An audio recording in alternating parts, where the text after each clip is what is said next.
coming up from Arizona.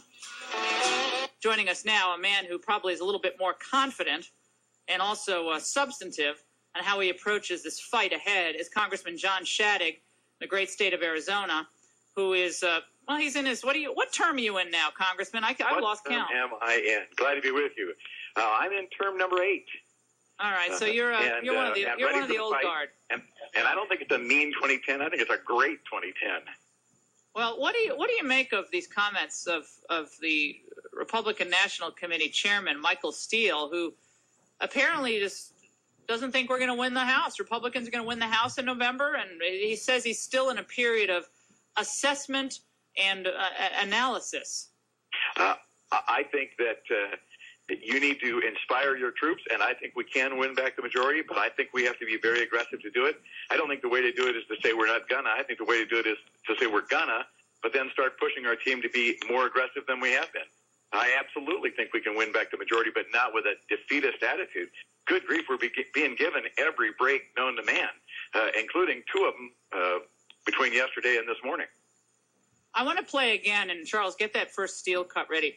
I want to just play the soundbite to you one more time, because again, I want to make sure that conservatives are on the right path as we move forward in this year. I mean, there's a lot of opportunities, but there are a lot of pitfalls ahead, and leadership is going to be key in these individual races. Congressman Shadegg, I want to play for you again this exchange between Sean Hannity and Michael Steele. Let's listen. Like I said, we're just now beginning to look at the races, and we have races where it hasn't been clear you can take over the House? You think Republicans? Not this year. And Sean, I'll say honestly, you don't think so? Well, I don't know yet, because I don't know who all the candidates. We still have some vacancies that need to get filled.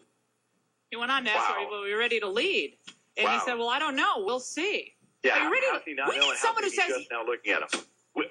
We have been looking at him in the House from the beginning of the year. Pete Sessions is the chairman of the NRCC. He's working hard on race by race. But what we need, Laura, is we need an agenda. We need a 10 for 10, like you have proposed, or that 10 for 10, and get our hearts behind it and tell the American people, look, not only are the Democrats wrong in everything they're doing, but here's what Republicans will do. And that's where I think we are lacking. We need to set out a platform or a set of ideas that we're going to hold the nation to, whether they are easily attainable or very difficult, and say, look, this is what we believe in. This is what we fight for. I happen to like Laura Ingram's 10 for 10. If my more moderate friends won't go that far, let's get going and let's lay out an agenda. But if we aren't aggressive, if we aren't extremely aggressive, quite frankly, if we aren't more aggressive than we have been, at least on the House side in the last year, then getting there is going to be more difficult. But if we will get aggressive, if we will lay out an agenda, if we'll say this is what we believe in, then I think we're there. And that's why I signed the 10 for 10 pledge. And I think that's what we need to do, and we'll win.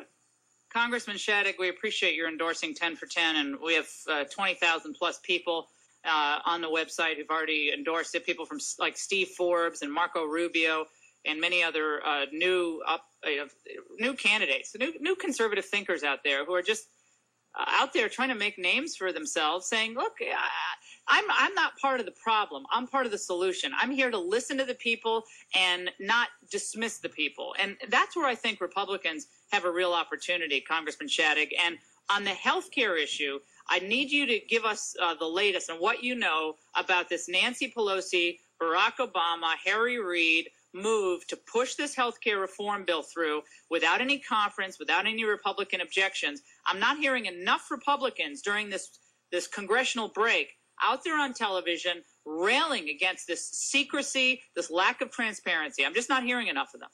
It's an absolute outrage. I picked it up day before yesterday and sent out an email to every single one of my supporters pointing out that once again, don't pay any attention to what Nancy Pelosi or Barack Obama or Harry Reid say. Watch what they do. And here they are smashing, they're shattering every promise they ever made of open government. They're going to do this behind closed doors. They're going to do it to make sure that there is no Republican input. Now we learn they're going to do it with the votes of at least 2 retiring Democrat senators who will be critical to the passage of a bill that the American people clearly do not want. I think the American people should be outraged, and I loved the fact that C-SPAN came out yesterday and said, wait a minute, you said you were going to do this on live TV on C-SPAN. We stand ready to fulfill our part of that deal and broadcast the negotiations. How come you won't live up to your word? The answer is they don't believe in openness in government. They believe in an all-powerful government that they run from behind closed doors.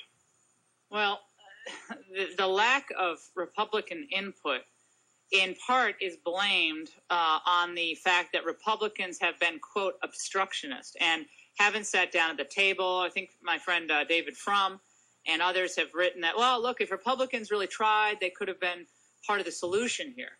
And instead they weren't. And I'll just give you a chance to respond to that criticism. Well, there are two responses. Number one, the door was never open. The claim is abjectly false. I've worked on health care reform probably longer than any member of the United States House of Representatives. I was introducing health care reform bills, including allowing people to shop across state lines. I did that 5 or 6 years ago.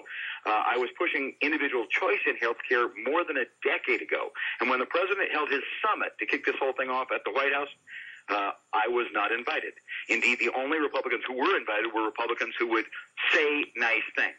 And I'm on the Commerce Committee. It was written in the Commerce Committee, and the chairman of the Commerce Committee never allowed me, or for that matter, the ranking member of the Health Subcommittee or the ranking committee of the full committee in the room.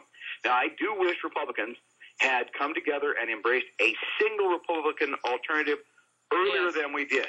And I think that was a mistake not to do that, because it's hard for the minority party to gather focus when we have 3 or 4 or 5 bills out there. Although, in truth, Laura, 2 things remain true. One, the Democrats weren't going to listen. And 2, all of the Republican bills are virtually identical in any event.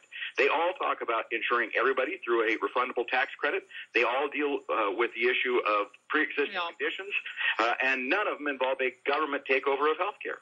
Right, but I think I was talking to my friend Melinda Shadegg the other day, who's brilliant as a stay-at-home mom, but she's brilliant and a great writer, and she brought up that very point. She said, look, there's such an opportunity here, but what exactly are the Republicans embracing, and why isn't it like a simple 5-point health care plan that is just now part of the vernacular? It has to be part of the political vernacular, and I think it's not. You're right that most Republicans are embracing more of a free market approach to buying insurance across state lines and pre-existing conditions and expanding health savings accounts and tort reform.